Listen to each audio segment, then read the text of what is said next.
Ladies and gentlemen, it is our favorite time. New cosmetics, so I can read new lore and stumble over my words like a fool. Let's go! Alright. Cal Cans Gorntez. Looks pretty cool. Although it is, I think we did get this with this. We got this armor on the Zealot, now we have it on the Veteran. Looks pretty cool. I really like the Voxcom is actually super sick. That's actually cool as hell. And the helmet's, whatever. It's got a cool augmented eye patch, Voxcaster. Very cool. Alrighty, let's read the lore. Oh wow, short and sweet. As a comms officer, Cal is a vital link between the troops on the front lines and regimental command safe in their Leviathan mobile fortress. Unfortunately, one misheard message landed him with a court-martial for disobeying orders. Cal is very glad to have the chance to serve Grendel and redeem his honor. Skill issue, Cal. Skill issue. Alright, Whispers Filchrath? Looks pretty cool. Another Voxcom on the back. That's cool. Although I get it doesn't have it in the pre. Oh no, it does. Interesting. Looks pretty cool. I like the oh my god, MF Doom. Holy moly. It's MF Doom for real. This is actually cool as hell, by the way. This is sick as hell. I love the curved blade on the bone. Oh my goodness. Pants are or whatever. But yeah, the MF Doom mask, love it. Alright, let's read the lore. Short and sweet again. All sorts of organizations need good comms, and Whispers has found their niche in providing them. For a price. Always mysterious, they never show their face. Well, they're MF Doom. Why would they? Choosing instead to hide behind a brutal iron mask, when not engaged in some underhand activity, they turn their other love, preaching the word of the Emperor to all who will listen, and even some who won't. I gotta screenshot this, send it to my friend. MF Doom. Alright, experimental comms operative. Okay, so this is just comms op themed. I like the jacket. It's a little bulky for my taste, but it's pretty cool. Pants, I'm actually a big fan. Although he's a psyker, why would he need a comms out? You know what I'm saying? Just the vast majority of the Imperium citizens approach psychers and their abilities with distrust and contempt, as is only right. However, some enterprising commanders, when facing particularly psychic enemies, have experimented with using sanctioned psychers as comms officers, those that they are able to get through the psychic interference using their own powers. None of the experiments have proved conclusively whether this strategy works or not. I mean, it's a sound hypothesis, I have to say. Alright, Gurg, what you got for your backpack? He's got his lunchbox here, his little snack canister. I like it. Big fan. Big fan of the armor. Cadia stands. Drip down. Helmet, hats, whatever. Ooh, I do like this a lot, though. Alrighty, let's read the lore. Gurg likes gambling. Unfortunately, he's never been any good at it. Low numeracy skills and inability to grasp even the most basic rules sets has seen Gurg getting himself into trouble on many occasions. Gurg doesn't mind, though, as long as it keeps things interesting. Hey, you know what, Gurg? More power to you, King. More power to you. Also, thank you for 700 subscribers, by the way. Kiss, kiss. Thank you. I love you. See you in the match. Bye-bye. Alrighty. I didn't check out the, I forgot to check out the individual cosmetics, but it was just a black version of the comms pack and a black version of the Ogryn's backpack and a welder's mask for the Ogryn. Everything else was rehashes, I'm pretty sure. Alright, what we got here? High intensity. I didn't do the, audio's real loud. I didn't do the auric mission, like the Maelstrom version. This is an auric damnation, by the way. But it is just a regular auric mission, because the fucking auric mission just seems, the Maelstrom missions just seem so AIDS. It was wave of mutants, extra poxbursters, extra snipers, and hunting grounds. I was like, we're not doing this. What am I getting minced by? And if someone else could shoot it, please.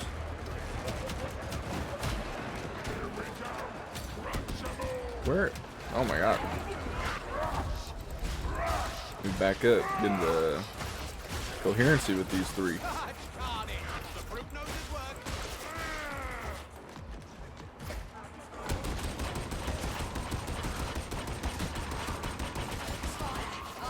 Oh my god. I just got drone striked.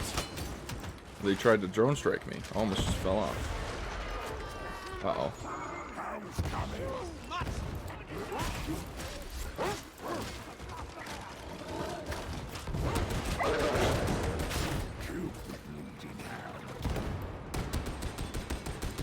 Oh, nice. We got a third Ogryn. Never, always 3, never 4, you know?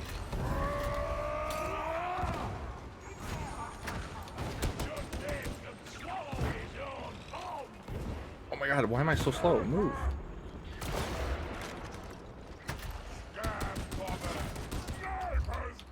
Alright, get up, Sep Drunkard.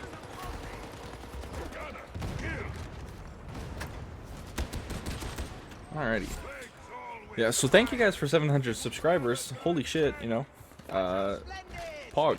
I'm glad you guys are here. And it brings a tear to me eye every time I think about you. Because I'm like, damn. 700 people at my beck and call. We could take over a small country in Africa. That's probably not true. I'm not athletic enough to be a warlord. Although in the apocalypse, I would definitely be a warlord, like a supervillain warlord. I'd be athletic, and apocalypse me is athletic enough to be a warlord, and I control all the water left on the planet. Right? That's like my thing. I'm the water guy. And then a young teenage girl with 2 conflicting love interests will rise up to defeat me, and I will fall into an explosion, which will be my death once she defeats me and chooses the one she loved. But trick, because I don't go like a chump, I have wired my heartbeat up to a vat, and upon my heart stopping, this vat will open and poison the last water supply on the planet. Because I am... It'll be a cold day in hell the day I go out like a chump. You know what I'm saying?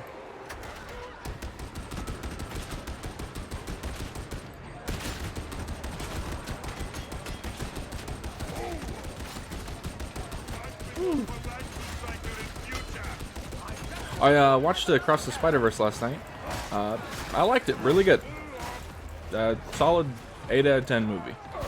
Actually, I'll go as far as to say a 9 out of 10 because Spider-Punk was very funny. And I can actually talk about it without worrying of spoilers because it's been like months. But I love the fact that Hobie, which is Spider-Punk, was literally the perfect character to be kind of like the Deus Ex Machina of it, since he like built a new teleporter ring for Gwen, which like kicks off like the final like 20 minutes or whatever. Because of course the Spider-Punk, the guy who literally says he fights fascists and people who want to control you. Of course he would be against the Spider Society that is willing to let people die because it feels good. That's just DC. Hello. Yes, I did. I'm just gonna keep talking then. Of course, the guy that's like Spider-Punk, known for fighting fascists and like any like control and is against capitalism and all that, would be against the Spider Society that deems itself as like the judge, jury, and executioner, essentially letting people die because it's supposed to happen. Meanwhile, like Spider-Man, which Miles Morales is like the one Spider-Man that gets it, other than Hobie, I think, is like Spider-Man can save people. That's his thing. He can do both because he's Spider-Man, because he has to do both because he's Spider-Man. You know, he can't let it slide. See, look, this is awful. This sounds like suffering. It just doesn't sound fun. Let's just go into a normal random standard quick play game. Mostly because I crashed, so I want to make it quick as possible. But yeah. Hobby's introduction was really funny too. All that British slang. The fact that they had like subtitles for it, but they didn't have the subtitles for like when Miles and his mom spoke Spanish. Oh my god, I thought it was so funny. But yeah, I'm really excited for the next film. after the writers strike, after the writers get paid fairly for their stuff. There was a bit of discourse on the Spider-Verse movie of how like certain scenes just aren't available, and like it's like certain scenes are lost media. Since if you didn't know, different theatrical releases had like slightly different scenes. It wasn't like anything like story changing, but it was like a different, literally a different scene in sort of the same sort of context. And that you just can't get those versions, or there isn't like a special version you can buy that has both versions with the scenes. You know what I'm saying? Which is a little cringe, I guess. It's that whole like lost media thing, you know.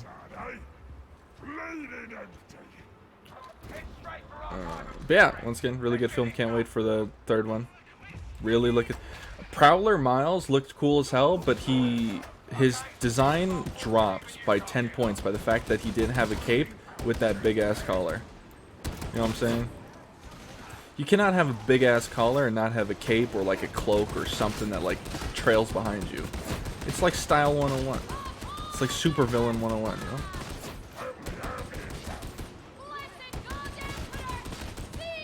Oh, I got a slight headache. It's weird. I get headaches, but when I sit down, and stare at a screen, the headache goes away. I get like movement headaches, if that makes sense. I don't know if that makes any sense though. I mean, I guess maybe I didn't sleep super well last night, so maybe that could be the reason. But I got the headache late at night, so I don't know. I don't know. I did have a really good sandwich today though. I'm also thinking maybe I have that headache because I'm on a calorie deficit. I'm trying to lose some weight here, so I've dropped my calorie intake by like 1,000 daily. So I eat like today I ate dried strawberries for a snack. 0 calories. Coffee's probably like 80 calories tops. With a little bit of creamer. Let's we'll give it 100 just to be generous.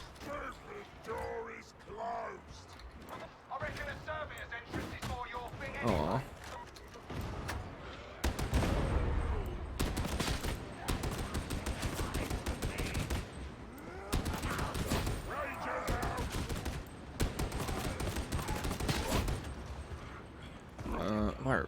So and Subway, 1,000 calories for the foot long with the steak, and like that, plus bacon, which is probably like another 200 calories with the other vegetables. We'll say like 1,600 calories, and the strawberries was 300 calories. So I only had about 2,000 calories today, which is a little more than maybe I should. But I'm also like 6'5", so, and I worked out. Don't leave, Smasher. I'm coming. Get out the damn way. Oi, leave my pal alone. Bad dog. No biscuit. Get up, Smasher.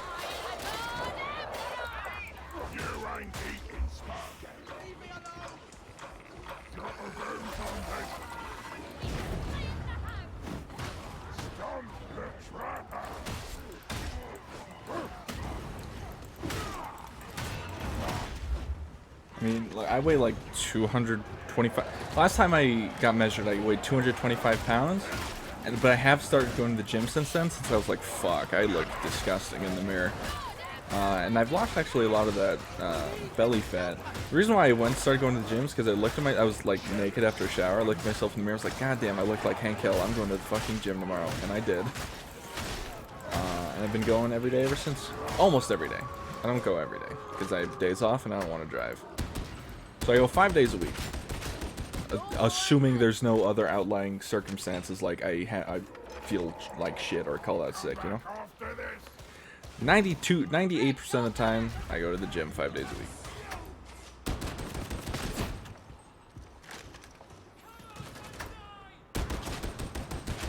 Which is, I do usually do like 30 minutes of cardio at least. Sometimes I have to do a little less just because timing and stuff. Like if I don't leave as early as I want to and I only can fit the 30 minutes in, obviously. Usually I do a bit of 30 minutes of cardio and then I'll do like some arms and chest workout and then I'll do some like abs and stuff. I need to do leg day. I haven't done leg day in like a week or so. I actually can't do leg day. I have that fucked up toe. So once my toe's all healed, I get to go back to doing leg day. Leg day is usually every Monday, just because I like to start off the week as horrible as possible. I hate Obama. Strange colors.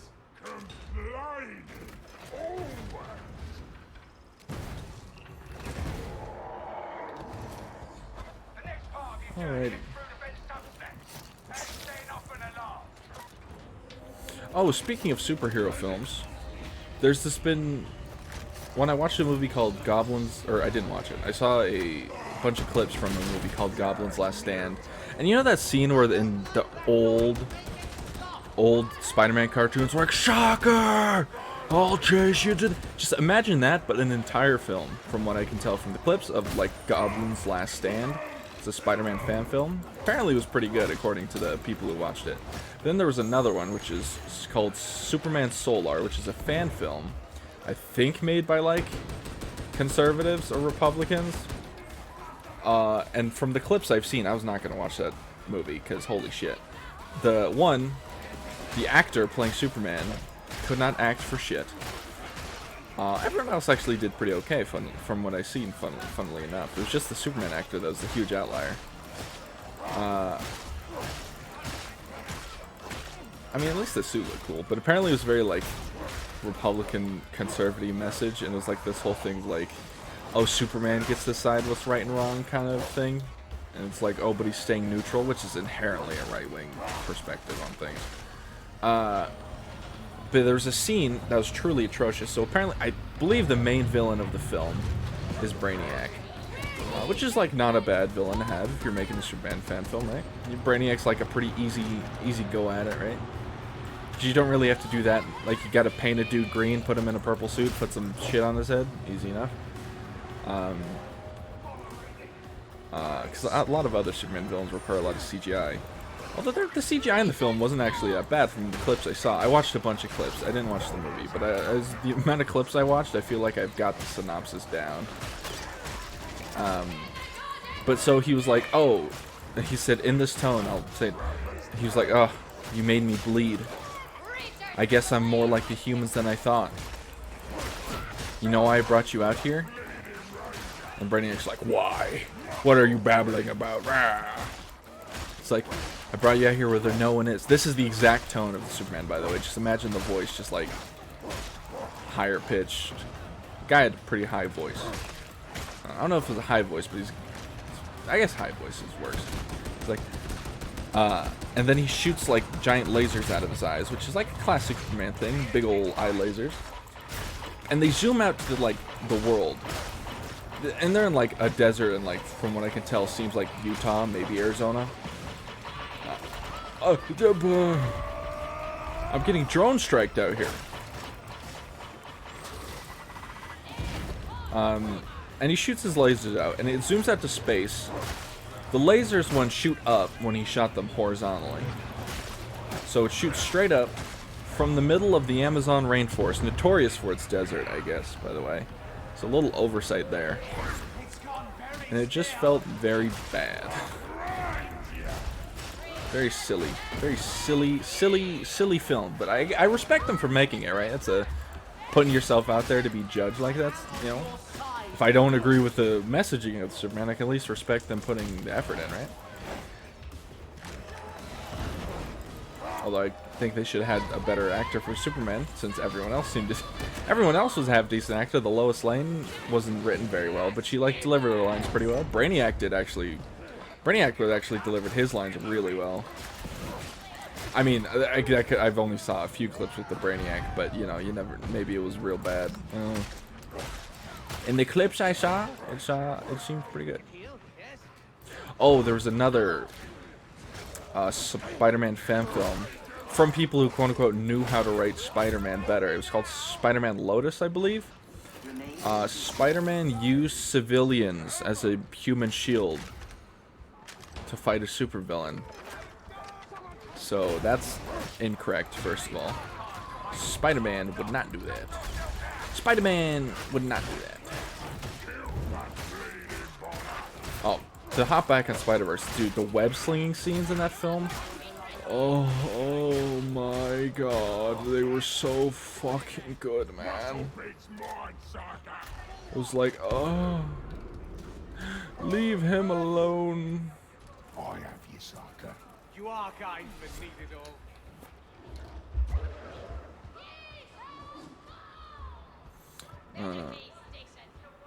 Yeah, the scene where they save Peter Parker's like whole shtick.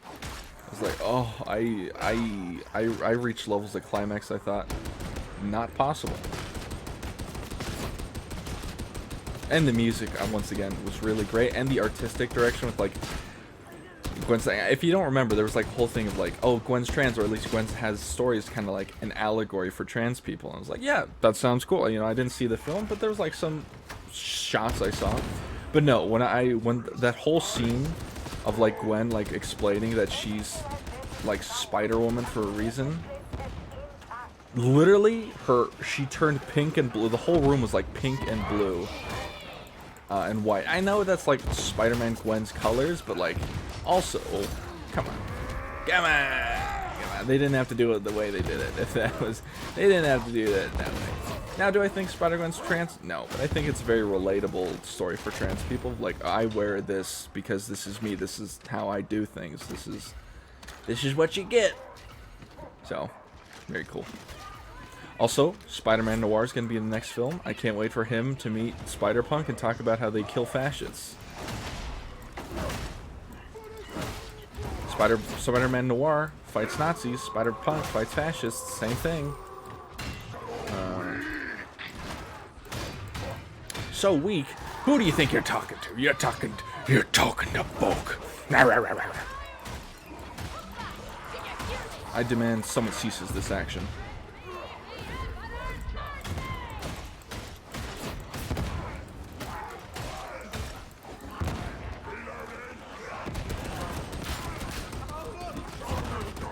I guess Psyker should have healed.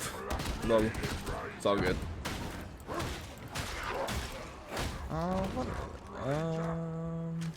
Do I have anything else I need to watch? Or wanna watch? Not particularly. At least in the movies department. There's no episode of My Adventures with Superman I gotta watch. I want to watch more Bloom Into You. I want to watch the recent episode of Gear 5 of One Piece, which is 172. Or 1072.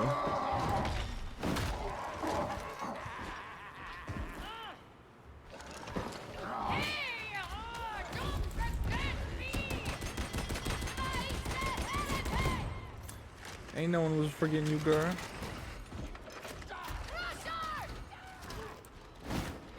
I missed.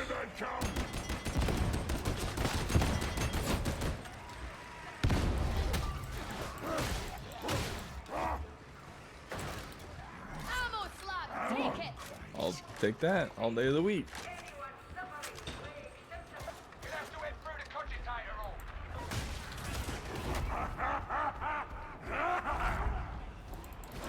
Excuse me, pardon me. Excuse me. This is my pal.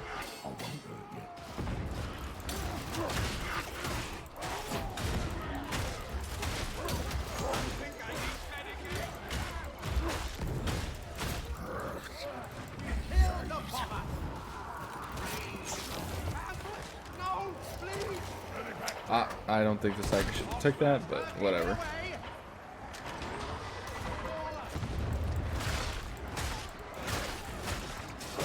I took it because I was going to die. The Psyker didn't need to take that because he was not going to die, and our veteran kind of got cucked.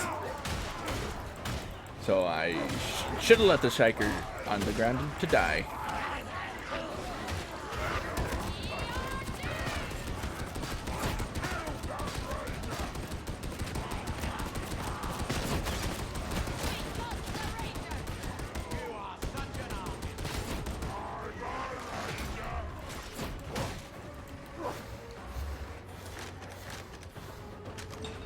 Smashin needs assistance.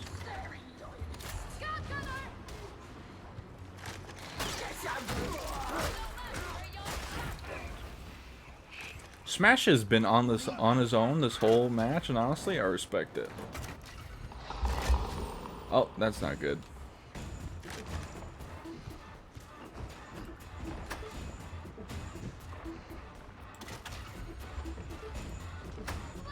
Where is the shambling horror? I'm recording, right? Yes. Hello. Oh, there it is.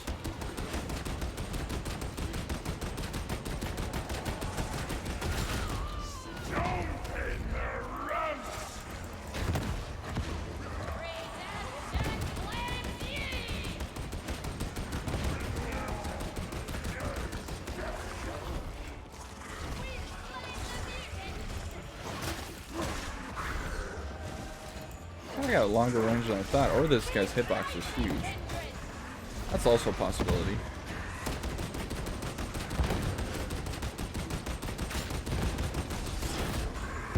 Nice.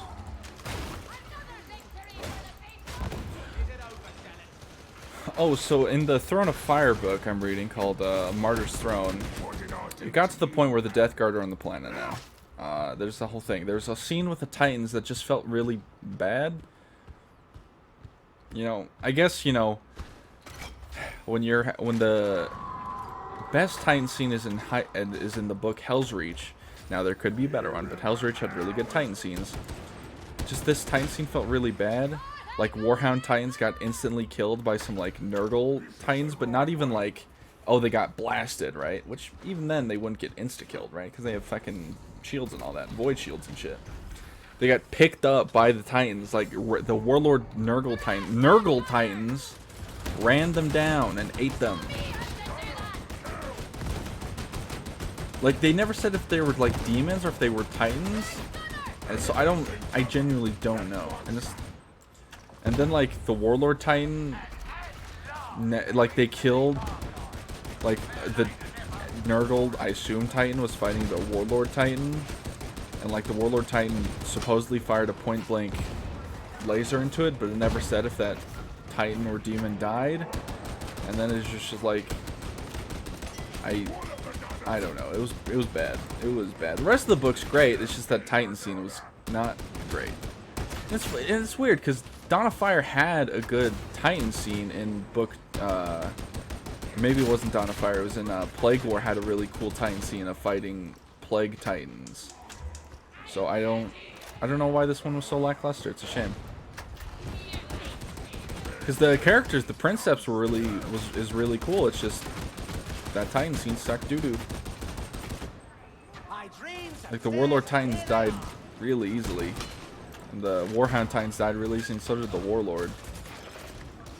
Oh.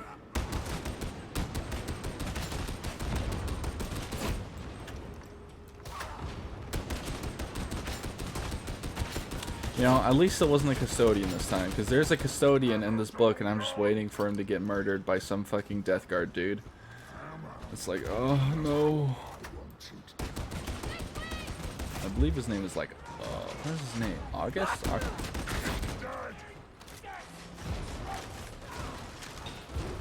Yeah.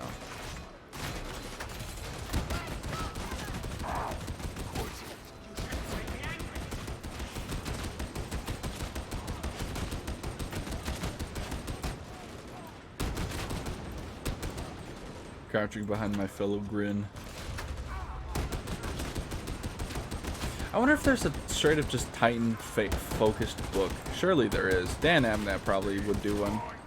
Dan Amnett is an insane person. Dan Amnett and Aaron Dempsey Bowden are gifts to the Warhammer community.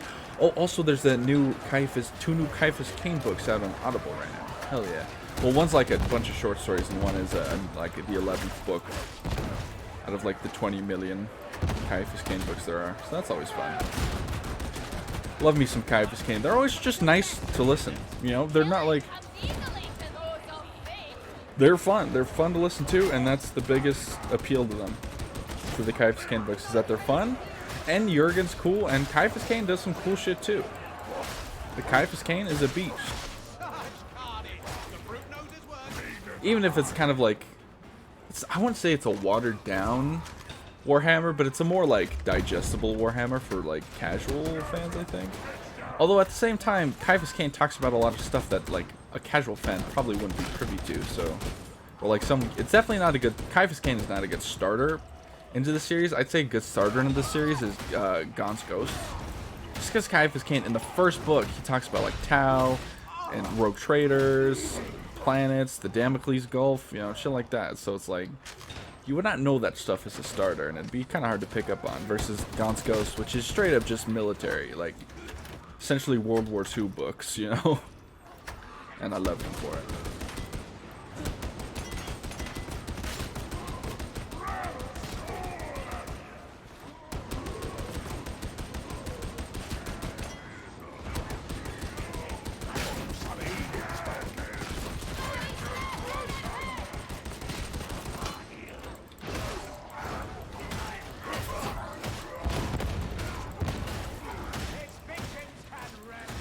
There was a scene in this Martyr book where you get to see through the eyes of someone who's currently getting turned into a servitor, and it's kind of fucked up. I would be lying if I said I was a fan of it, of that scene. It's like good, but it was like, oh, I don't want to ever be a servitor. Holy shit. At least I assume he was being made into a servitor. I can only assume that since it was tech priests and they were like talking about, oh, soon you'll be closer to the blessed purity of the machine or whatever. It's like, okay, you're sawing into his bones, but that's cool. With bone saws and all that.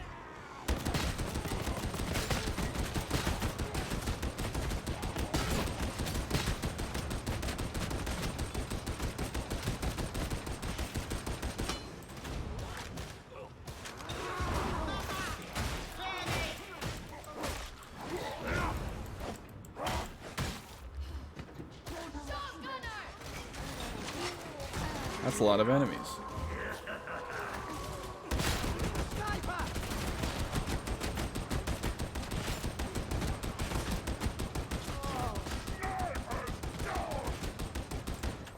Nice. It always feels good to be able to just no rushing into a horde of heretics. Another good shot. Alrighty. Oh, we love big buildings. Yippee! I didn't want to take both, but I accidentally did. It's fine. We have a veteran. He'll get his grenades back.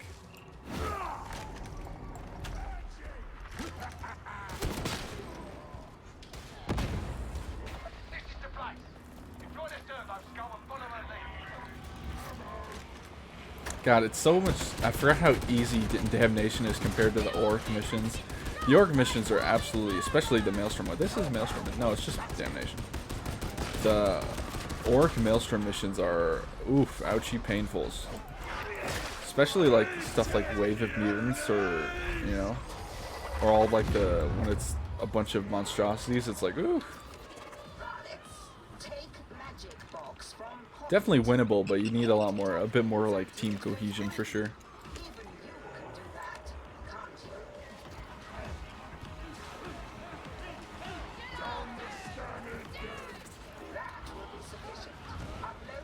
I reload my big gun. Well, big by your standards, little by Bog standards. This is like a pocket pistol. Heavy bolter, please, for the Ogryn and a power fist.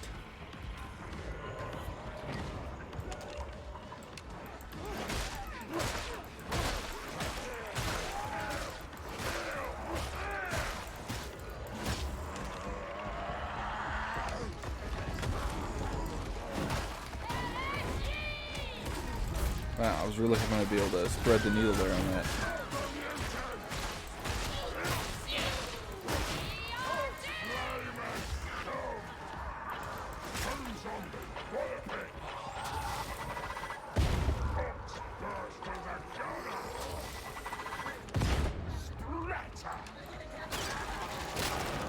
Oh, I dodged into it. Actually, movement tech to get me closer to the thing.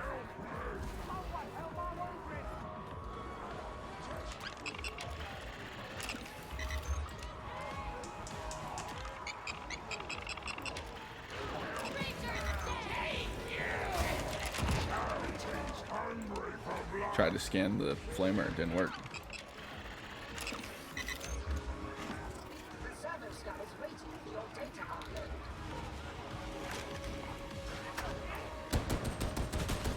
I helped.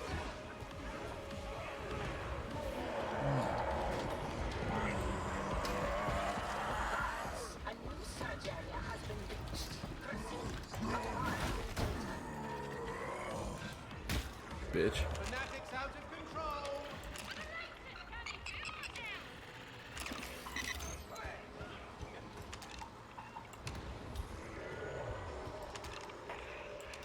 Up here? Nice. Lost.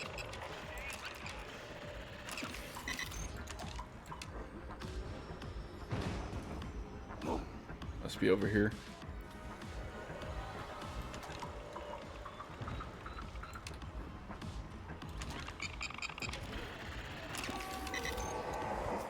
Nice.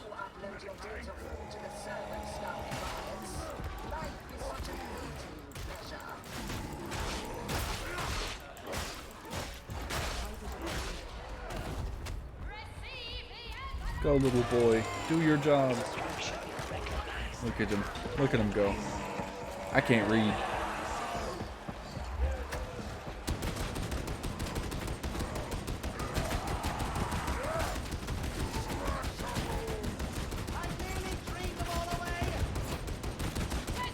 God, damnation. After Auric, just it's a walk in the park, walk in the breeze. Breeze in the walk. Something like that.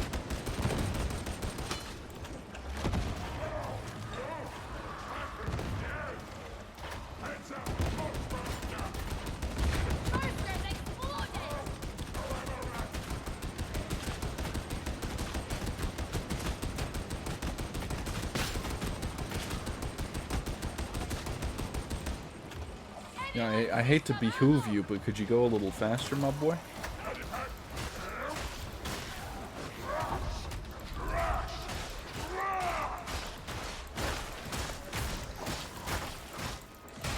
Taking the fight to them.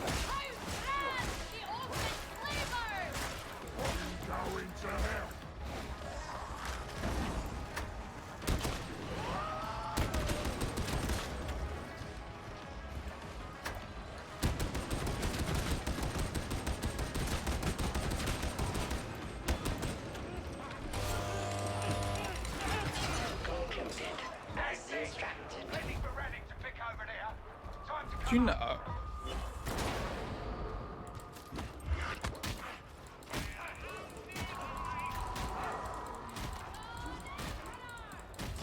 Bitch.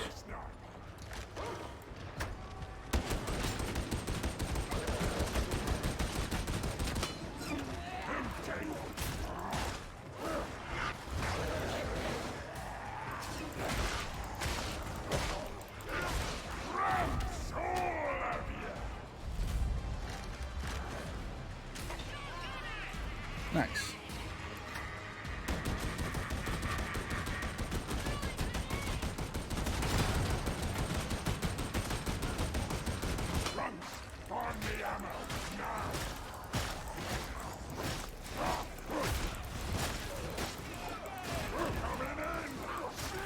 Oh, ale. Nice. Oh, someone went down at the end there. I don't know if you heard that. The Psyker's head exploded, I'm pretty sure. Nice. What the hell do you do that for, Mr. Cat? Why'd you scare the dog like that?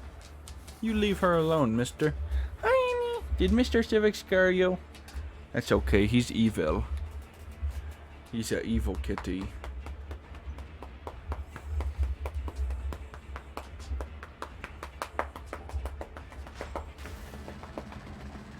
Nice. Also, I said we had to vet that round. I lied. It said Zealot.